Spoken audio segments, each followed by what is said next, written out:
जी, next हम start करने लगे हैं चैप्टर 5 जिसमें renal physiology and acid base physiology discuss करेंगे। सबसे पहले हमारे पास आता है बॉडी फ्लूइड्स। यार इसका सिंपल सी चीज़ है, पता क्या? ये आप याद करो इस चीज़ को, 60-40-20 रूल। क्या चीज़ है कि बॉडी वेट का ना, एक बंदा 70 किलो का है तो इसके वज़न का 60% जो है टोटल बॉडी वाटर होगा, सही है? अगर 40 और 40% उसका क्या होगा, बॉडी वेट का इंट्रा सेलुलर फ्लूइड होगा और 20% क्या होगा, एक्स्ट्रा सेलुलर फ्लूइड होगा। मतलब 60% टोटल पानी होगा इस बंदे के वजन के हिसाब से, और उसमें से 40% सेल्स के अंदर होगा और 20% सेल से बाहर होगा। एक और बात ऐड कर लें, जो सेल से बाहर है ना, उसमें मजीद दो चीज़ें आ जाती हैं। उसमें से वन थर्ड जो है, one fourth sorry, one fourth जो है वो कहाँ होगा, प्लाज्मा के अंदर, और थ्री फोर्थ कहाँ होगा, इंटरस्टिशियम के अंदर। ये बात आपने याद रखनी है, कोई मुश्किल चीज़ नहीं। इसको हम डिस्कस करते हैं इधर। अच्छा, अब उसने दूसरी बात बताई कि जो फैट कंटेंट जितना ज़्यादा होता है ना, उतना टोटल बॉडी वाटर परसेंटेज कम होती है। इस वजह से जो फीमेल्स है ना, उनमें फैट बनिस्बत कम होता है। डिस्ट्रीब्यूशन ऑफ फैट की बात करें, ये हमने डिस्कस कर ली। अगली इसमें यह है कि जो इंट्रा सेलुलर फ्लूइड है ना, सेल के अंदर आपको पता है पोटेशियम ज़्यादा होगा, जो कटाइन है, ठीक है? और अगर एनाइंस की बात करें तो प्रोटीन्स जो है ना, या ऑर्गेनिक फॉस्फेट्स में कौन-कौन आ गया? एटीपी आ गया, एडीपी आ गया, या एएमपी आ गया। आपको पता है ये सेल के अंदर ज़्यादा होते हैं। तो कैटाइन्स में पोटेशियम ज़्यादा और एनाइंस में प्रोटीन्स और ये ऑर्गेनिक फॉस्फेट्स ज़्यादा। अगर आप बात करो सेल के बाहर की, तो बाहर आपको पता है सोडियम ज़्यादा होते हैं। सोडियम ज़्यादा, एनाइंस की बात करें क्लोराइड और बाइकार्ब, ये ज़्यादा। आपको पता है बाइकार्ब ने एसिड बेस बैलेंस में होना होता है, इसने होने ही बाहर होते हैं। ये चीज़ें होगी हमारी। आगे मैं आपको बताऊँ तो अच्छा, जो कहते हैं एक्स्ट्रा सेलुलर फ्लूइड है ना, वो कितना होता है? 20% of the total body water, sorry total body weight. Total body weight का 20% होता है, सही है? और इसमें से वन फोर्थ जो है वो प्लाज्मा है और थ्री फोर्थ क्या है, एक्स्ट्रा सेलुलर, और थ्री फोर्थ क्या है, इंटरस्टिशियल फ्लूइड। बाकी ये अल्ट्रा फिल्ट्रेट ऑफ प्लाज्मा, जो इंटरस्टिशियल फ्लूइड होता है ना, ये अल्ट्रा फिल्ट्रेट प्लाज्मा मतलब इसमें से ना प्रोटीन्स वगैरह नहीं गुजर पाती। अल्ट्रा वेरी फाइन जो पार्टिकल्स होते हैं ना, वो ही गुजर पाते हैं। एक बात ये, दूसरा अल्ट्रा फिल्ट्रेशन इसे भी कहते हैं कि जो प्रेशर के अंदर है ना, अंडर प्रेशर फिल्ट्रेशन होती हो, उसको भी अल्ट्रा फिल्ट्रेशन कहते हैं। तो ये दोनों चीज़ें इधर सही बैठती हैं। अब हम लोगों ने डिस्कस करना है measuring the volumes of fluid compartments. ठीक है, इससे एफसीपीएस पे सवाल आते हैं और इनसे भी आते हैं। ठीक है, तो पहला आ गया डायलिटेशन मेथड, बड़ा ही मज़ेदार मेथड है। डायलिटेशन मेथड में हम क्या करते हैं, हम लोग ना कोई भी एक खास अमाउंट किसी भी सब्सटेंस की डाल देते हैं ब्लड के अंदर, प्लाज्मा के अंदर, और हमें पता होता है कि जो सब्सटेंस हमने ऐड किया ना, वो कहाँ जाएगा, वो क्या पूरी बॉडी के पानी में फैल जाएगा, या वो सिर्फ प्लाज्मा में रहेगा, या वो सिर्फ इंटरस्टिशियम में रहेगा, मतलब जैसे भी वो जाएगा। तो उस बेसिस पे हम लोग फिर मकदार मालूम कर सकते हैं उस कंपार्टमेंट की। एग्जाम्पल से समझते हैं। आप देखें जिस तरह के ना, अपने पास कुछ एग्जाम्पल्स है। पहला आ गया ट्राइटिएटेड वाटर। ट्राइटिएटेड वाटर क्या होता है? हाई हाई हैवी वाटर को कहते हैं। एक तो मेरे पास आ गया ना सिंपल H2, असल में हाइड्रोजन के आइसोटोप्स हैं, ठीक है? प्रोटियम, ड्यूटेरियम, ट्राइटियम, ठीक है? तो अगर ड्यूटेरियम को यूज़ करके वाटर बनाएँगे, मतलब इस तरह बनाएँगे, तो ठीक है, इसको कहेंगे ड्यूटेरिएटेड वाटर कह दो। और अगर ट्राइटियम को इस्तेमाल करेंगे तो इसे कहेंगे ट्राइटिएटेड वाटर, ठीक है? तो ये हैवी वाटर है। तो कहते हैं कि और आपको पता है जो पानी है वो तो कहीं भी जा सकता है। पानी का कौन-सा किसी से, ठीक है? तो पानी प्लाज़्मा में भी होगा, इंटरस्टिशियम में भी होगा और सेल्स के अंदर भी जाएगा। तो इस वजह से अगर टोटल बॉडी वाटर इस्तेमाल मालूम करना हो ना आपने, तो आप या तो ये ड्यूटेरियम इस्तेमाल करते हो या फिर ये ट्राइटिएटेड वाटर इस्तेमाल करते हो, मतलब हैवी वाटर इस्तेमाल करते हो। ये बात सही है, ईज़ी सी बात है। एक आगे अगला सब्सटेंस है क्या? मैनिटोल। जो मैनिटोल है ना, ये लार्ज मॉलिक्यूल है। आपको पता है कि ऑस्मोटिक डायूरेसिस में इस्तेमाल करते हैं हम लोग। क्यों इस्तेमाल करते हैं? आपको पता है कि ये लार्ज मॉलिक्यूल है और ये ना क्या कहते हैं सेल्स के अंदर एंटर नहीं कर सकता, ठीक है? प्लाज़्मा में रहता है, इंटरस्टिशियम में रहता है। इस वजह से एक तो है भी लार्ज मॉलिक्यूल, तो ये पानी को खींच लेता है, वो हम आगे जाके देखेंगे। प्लाज़्मा को हाइपरओस्मोलर करके पानी को खींच लेता है और ऑस्मोटिक डायूरेसिस करवाता है। इसलिए इसको हम लोग एज़ अ डायूरेटिक भी यूज़ करते हैं। ख़ास तौर पे अगर आपको इंट्राक्रैनियल प्रेशर ज़्यादा होने का खतरा हो ना, तो ऐसे आरटी का केस हो, हमारे हॉस्पिटल्स में आता है, उसमें मैनिटल यूज़ करते हैं, ये इंट्राक्रैनियल प्रेशर कम करने के लिए। ठीक है? तो आखिरी आ गया इवांस ब्लू, ठीक है? इवांस ब्लू पता है क्या है? ये एक रंग है जो कि एल्ब्यूमिन को रंग करता है। एल्ब्यूमिन को ना कलर कर देता है। जब एल्ब्यूमिन को कलर कर देगा तो एल्ब्यूमिन कहाँ रहता है? एल्ब्यूमिन रहता है प्लाज़्मा में। तो आप इससे प्लाज़्मा का वॉल्यूम मालूम कर सकते हो। सही है? कोई मसले वाली चीज़ नहीं है, अभी हम आगे डिस्कस करेंगे ना बातें समझ आ जाएँगी। अब हम करते क्या हैं वो ख़ास किस्म का सब्सटेंस जिसको हम डिटेक्ट कर सकें, भला वो इवांस ब्लू था, भला वो क्या कहते हैं ट्राइट्रिएटेड वाटर था या कुछ भी था, उसको बॉडी में इंजेक्ट कर देते हैं और उसके बाद उसे टाइम देते हैं कि वो इक्विलिब्रियम में आ जाए। ठीक है? व्हाट्सएवर द टाइम उसको लगा 2 घंटे लगे, वो इक्विलिब्रियम में आ गया।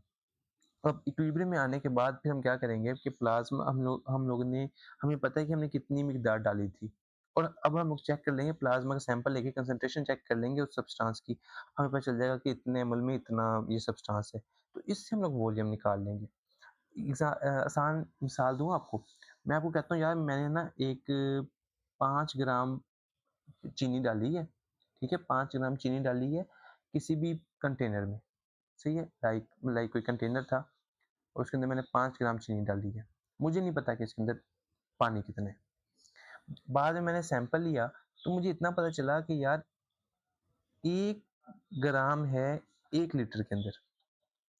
आप मुझे बता सकते हो कि कितने लीटर पानी था? बता सकते हो? कितना लीटर पानी था? 5 लीटर पानी था। ज़बरदस्त! बस ये बात इस्तेमाल की उन्होंने। अमाउंट बता दो कितनी डाली और अब कंसंट्रेशन कितनी है? मैं आपको बता दूँगा वॉल्यूम कितना है। सिंपल। अच्छा। ये चीज़ उसने इस्तेमाल की। अब अपने पास आ गया ये सैंपल, एक एग्ज़ाम्पल भी उसने डाली। इसको समझ लें पा 500 मिलीग्राम मैनिटोल इस्तेमाल किया। मैनिटोल इस्तेमाल किया मतलब वो एक्स्ट्रा सेल्युलर फ्लूइड मालूम करना चाहते हैं। सही है। 500 मिलीग्राम यूज़ किया और 2 घंटे इंतज़ार किया। उसके बाद ये प्लाज़्मा में कंसंट्रेशन थी। अगर इसको मैं आसान अल्फ़ाज़ में लिखना चाहूँ तो मैं इसको 32 मिलीग्राम पर लीटर भी कह सकता हूँ ना। 32 मिलीग्राम पर लीटर थी और वो कहता है कि 10% जो था ना वो यूरिन में चला गया तो 10% कम हो गया कंसंट्रेशन से। तो 10% मतलब 50 मिलीग्राम। तो अब मुझे अमाउंट बताओ कितनी है? अमाउंट है 450 मिलीग्राम मेनिटोल की जो इस टाइम प्लाज़्मा में मौजूद है और कंसंट्रेशन कितनी है? वो है 32 मिलीग्राम पर लीटर। तो इसका आंसर निकल जाएगा 14.1 लीटर। ये अब आपको यहाँ यहाँ से असल मज़े की बात शुरू होती है। बल्कि पहले ना आप ये देख लो हाँ, ये देख लो टेबल। यार इसमें ना हम लोगों ने मार्कर्स देखने हैं मुख्तलिफ चीज़ों के ये आ जाते होते हैं एमसीक्यू में ना एफसीपीएस के। तो सबसे पहले अगर टोटल बॉडी वाटर के लिए आपको पानी चाहिए, ट्राइटिएटेड वाटर या ये ड्यूटिएटेड वाटर इस्तेमाल कर लो, सही है? इसको D2O2 भी कह सकते हैं फिर H2O इस तरह भी लिख सकते हो इसको, ठीक है? ये एक चीज़ ही है। अच्छा नेक्स्ट आ गया हमारे पास एंटीपायरीन। इसको पता है कैसे याद रखो?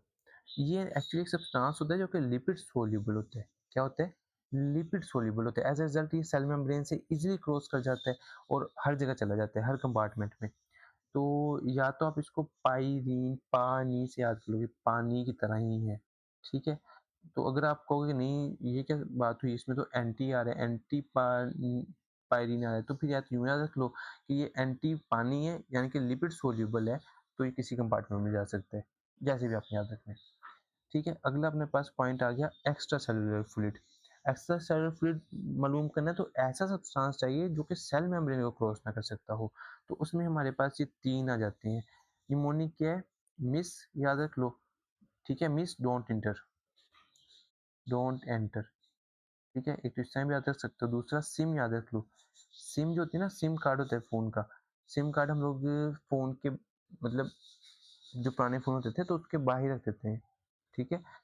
उसके बिल्कुल अंदर फिट नहीं होता, उसके बाहर होता है। तो इस तरह आप याद रख सकते हो कि सेल मेम्ब्रेन से को क्रॉस नहीं करता। सिम सब सल्फेट, इनुलिन और मैनिटोल, सही हो गया?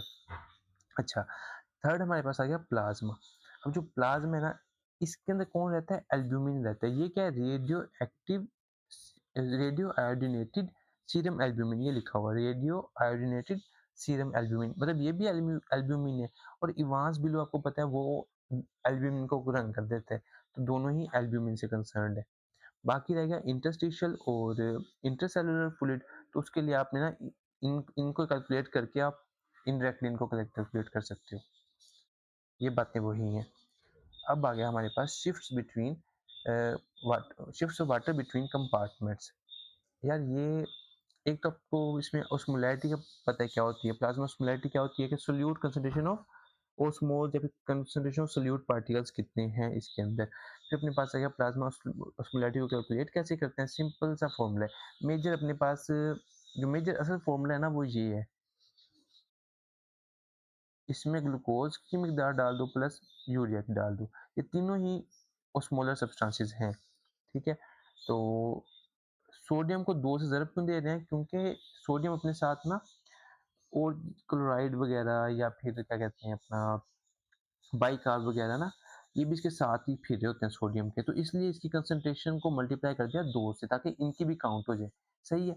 अब जो ग्लूकोज की कंसंट्रेशन ऐड करनी है और बन की यूरिया की ऐड करनी है, जो ग्लूकोज है ना, अब वो हम लोगों को जो इक्वेशन हम लोग जो अपने लैब्स में निकालते हैं वो मिलीग्राम पर डेसीलीटर में आता है। इसी तरह बंस की भी मिलीग्राम पर डेसीलीटर में आती है वैल्यू, लेकिन हमने ऐड करनी है मिली मोल में। ठीक है? हमने ओस्मोस निकालने हैं ना, तो मिली मोल में ऐड करनी है। उसके लिए बस आपने ग्लूकोज को 18 से और बन को 2.8 से तकसीम की है, और कोई मकसद नहीं है इस 18 और 2.8 का। ठीक है? एक और अगर याद रखने के आसान तरीका बताऊं तो ग्लूकोज का मोलर मास होता है 180 और बन का होता है 28। तो उसने मोलर मास ही यूज़ किया, बस कैलकुलेशन करते हुए उसने इस पे 18 कर दिया, उसको 2.8 कर दिया। वो कैलकुलेशन में ज़रा इस तरह हो जाता है। अभी इतना टाइम नहीं है, हमको सब मैथ का पेपर देने जाएँगे। आगे चलते हैं, ठीक है। तो हमारे पास आ गया, ये बड़ी सिंपल सी बातें हैं, आपको पता है इनका। आपको पता है ना, मैं हम लोग बल्कि डिस्कस सिंपल तरीके से करते हैं कि यार मुझे बताओ, अगर मैं ये 2 कंपार्टमेंट्स रखूँ, ठीक है? एक को हाइपोस्मोलर करूँ, एक को रखूँ हाइपोओस्मोलर, ये हाइपर है, ठीक है? तो पानी कहाँ से कहाँ जाएगा? हाँ जी, पानी हाइपो से हाइपर में जाएगा। Area of low solute concentration to area of high solute concentration, simple बात। इस बेस पे ना उसने 2 पेज लिख दिए हैं, सिर्फ़ इतनी सी बात पे।